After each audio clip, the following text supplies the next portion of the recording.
What's good, everybody? It's Lucky. Today, I'm gonna be talking about how to manage being surrounded by success.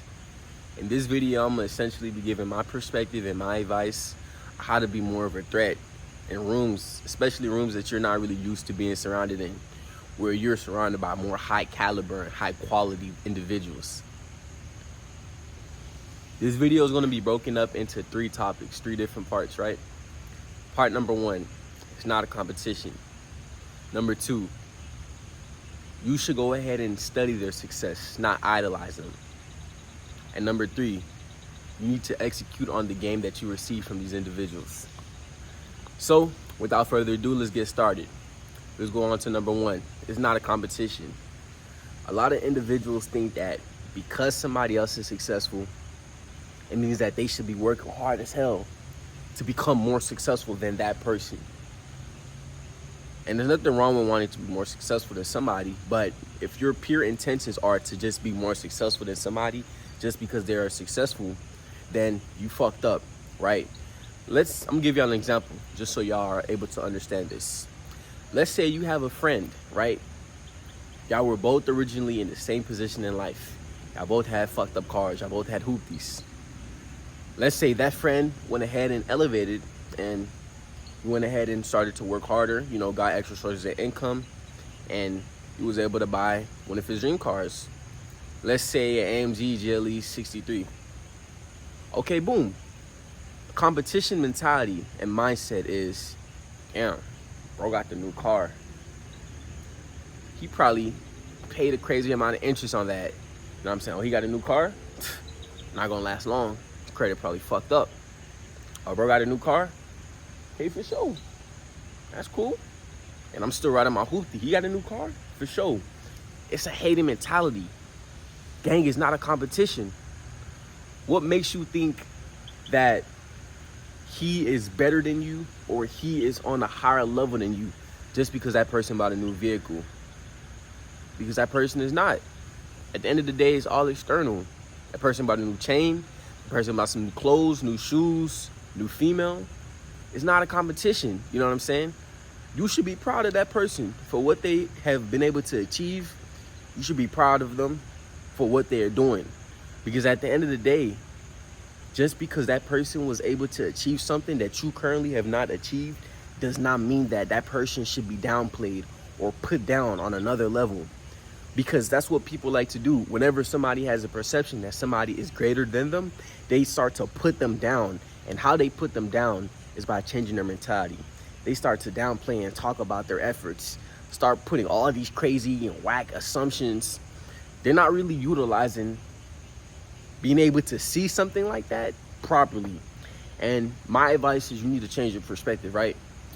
If my dog say he buys a Maybach, right? He buys a phenomenal car that's both of our dream cars.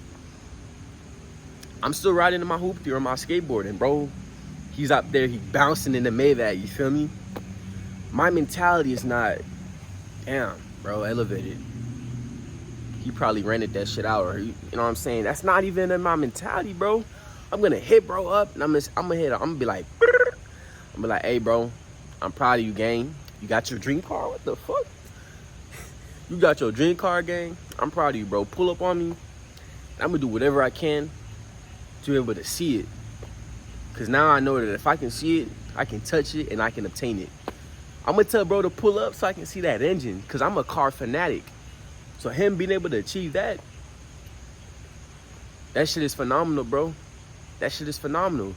My mentality is, hey, I'm inspired by what you've been able to achieve.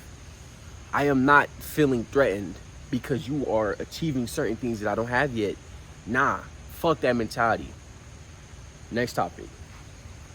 You need to be able to study their success and their habits. You shouldn't idolize these people, right? A lot of people, they get it twisted whenever they're surrounded by success for the first time. And you can tell, especially whenever you are a successful individual or you have been in those rooms long enough and you've been observant long enough. But a lot of people are fanned out whenever they see successful people. And it's about the stupidest shit ever. And it's always external, right? This person has 1 million subscribers. This person is verified. They have diamond chains. They have luxury cars, supercars, beautiful women. They're just quote unquote celebrities.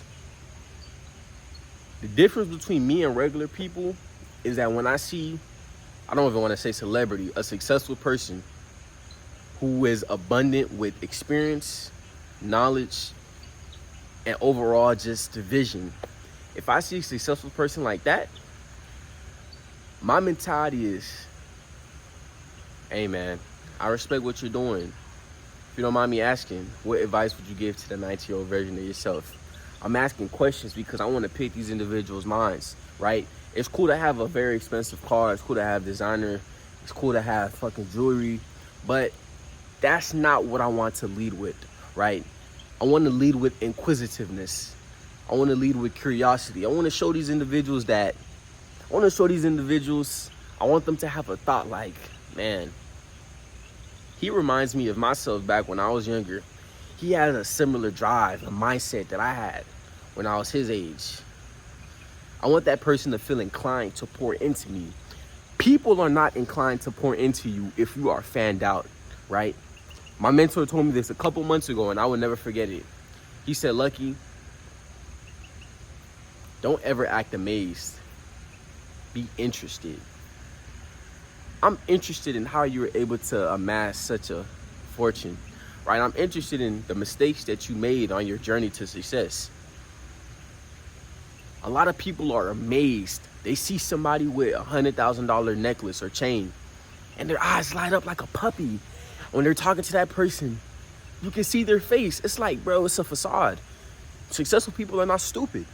They see you and they understand your real intentions. You got to cut that shit out.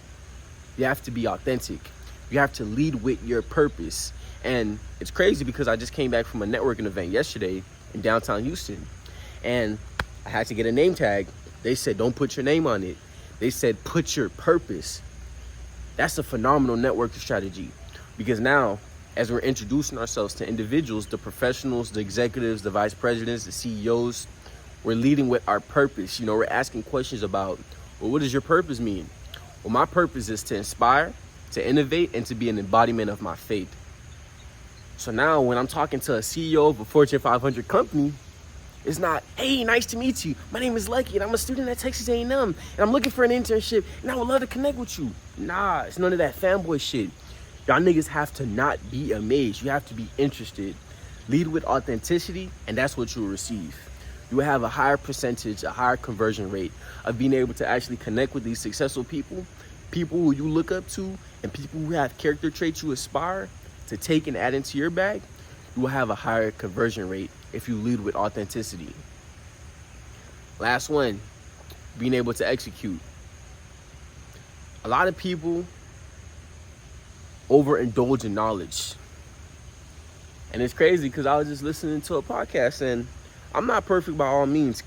And when I tell you that I've been victim to this, sometimes I have to be very conscious and aware that I'm supposed to be focused.